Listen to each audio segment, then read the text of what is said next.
روشنی میں بیان کریں گے۔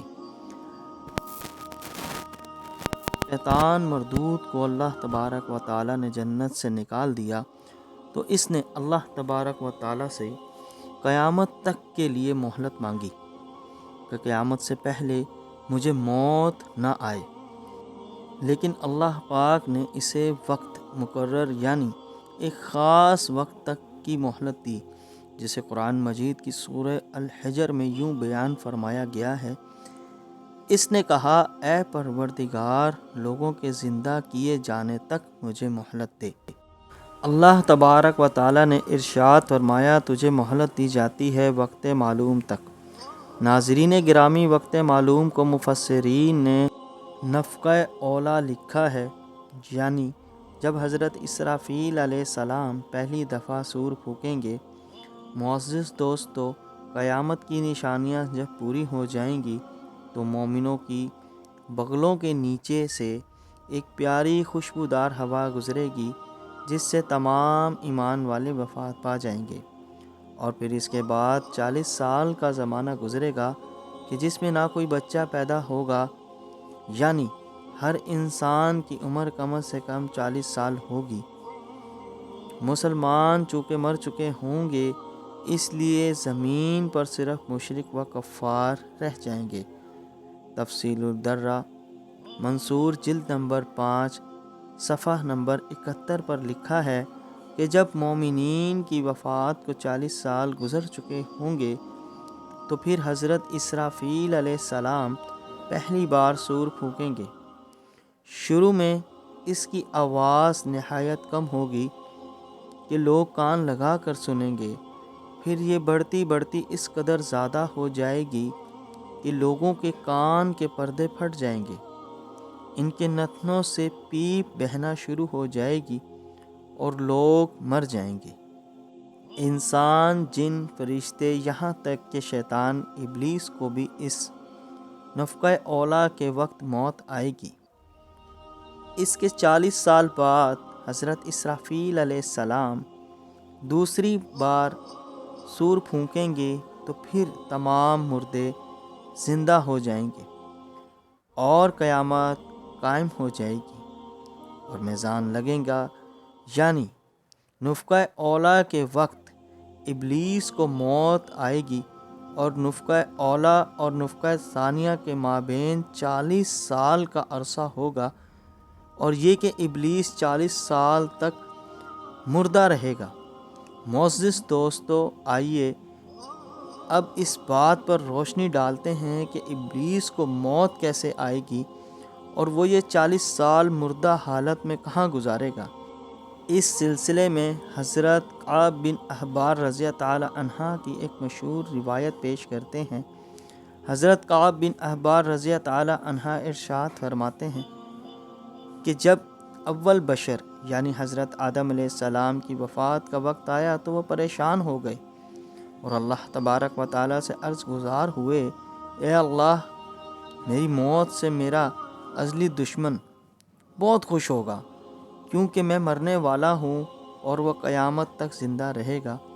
اسی وقت ملک الموت حضرت آدم علیہ السلام کی خدمت میں حاضر ہوئے اور فرمایا، اے ابو الآدم، آپ علیہ السلام وفات کے بعد جنت میں رہیں گے، جبکہ ابلیس قیامت تک دنیا میں رہے گا، اور پھر قیامت سے 40 سال پہلے اس کو ایسی موت آئے گی کہ وہ پوری دنیا کے انسانوں جتنی موت کی تکلیف برداشت کرے گا، اور پھر جہنم ہی اس کا ٹھکانہ ہوگا۔ حضرت کعب رضی تعالی عنہ مزید ارشاد فرماتے ہیں کہ حضرت آدم علیہ السلام ملک الموت سے فرمانے لگے کہ مجھے ابلیس کی موت کا منظر بیان کرو۔ ملک الموت علیہ السلام نے ابلیس کی موت کا حال بیان کرنا شروع کیا تو وہ اتنی دردناک موت تھی کہ حضرت آدم علیہ السلام اپنے آنسوؤں پر قابو نہ رکھ سکے۔ لوگ حضرت کعب بن احبار رضی تعالی عنہ سے عرض کرنے لگے، ہمیں بھی ابلیس کی موت کا کچھ منظر بیان کریں۔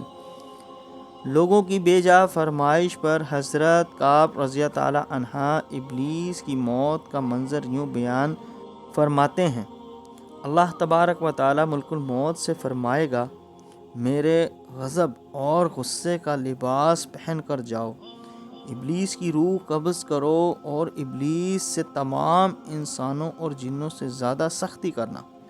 جب ملک الموت علیہ السلام غضب و غصے سے بھر کر موت کے فرشتوں کے ساتھ ابلیس کی روح کو قبض کرنے آئیں گے تو جو بھی آسمان اور زمین میں سے ان کو دیکھ لے گا وہ فوراً ہی مر جائے گا۔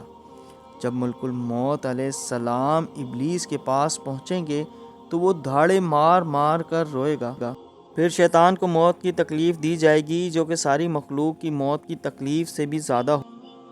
ابلیس گھبرا کر مشرق کی جانب بھاگے گا تو کبھی مغرب کی جانب، لیکن ہر طرف اپنے سامنے ملک الموت علیہ السلام کو پائے گا۔ سمندر میں چھپنے کی کوشش کرے گا تو سمندر اسے جگہ نہ دے گا۔ آسمان کی طرف بھاگے گا تو وہاں مقرر فرشتے اس کو آگ کے کوڑے ماریں گے۔ حضرت آدم علیہ السلام کی قبر کے پاس کھڑے ہو کر کہے گا، اے آدم تمہاری وجہ سے میں مردود بنا، کاش کہ تم پیدا ہی نہ ہوئے ہوتے۔ پھر ملک الموت علیہ السلام سے کہے گا، کتنی سختی اور تکلیف کے ساتھ میری جان نکالو گے؟ ملک الموت علیہ السلام فرمانے لگے، جتنے لوگ جہنم میں ہیں ان سب کی موت سے کہیں زیادہ تکلیف اور سختی کے ساتھ۔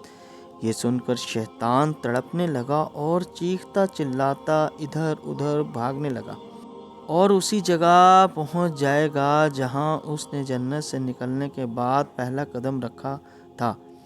وہ جگہ آگ کے انگارے کی طرح سرخ ہوگی، زمین چنگاری کی طرح ہو جائے گی اور زبانیہ فرشتے اس کو گھیر لیں گے اور زبوروں اور آروں سے اس کو چیریں گے۔ جب تک اللہ تبارک و تعالی چاہے گا اس وقت تک حالت نزع اور موت کے غصے کا شکار رہے گا، اور وہاں جہنم کی سنڈاسیاں لگی ہوں گی، ان سنڈاسیوں سے تڑپا تڑپا کر اس کی جان نکالی جائے گی۔ آدم و حوا علیہ السلام سے کہا جائے گا، ذرا اپنے دشمن کو دیکھو کس طرح ذلت کے ساتھ مر رہا ہے۔ وہ دیکھ کر کہیں گے، یا اللہ تو نے ہم پر اپنی نعمت مکمل فرما دی۔ معزز دوستو، انہیں جہنمی گڑھوں میں ابلیس 40 سال تک مردہ رہے گا اور یہی اس کی قبر ہوگی۔ پھر 40 سال بعد دوبارہ حضرت اسرافیل علیہ السلام سور پھونکیں گے تو تمام مردے زندہ ہو جائیں گے اور حساب و کتاب کا عمل شروع ہو جائے گا۔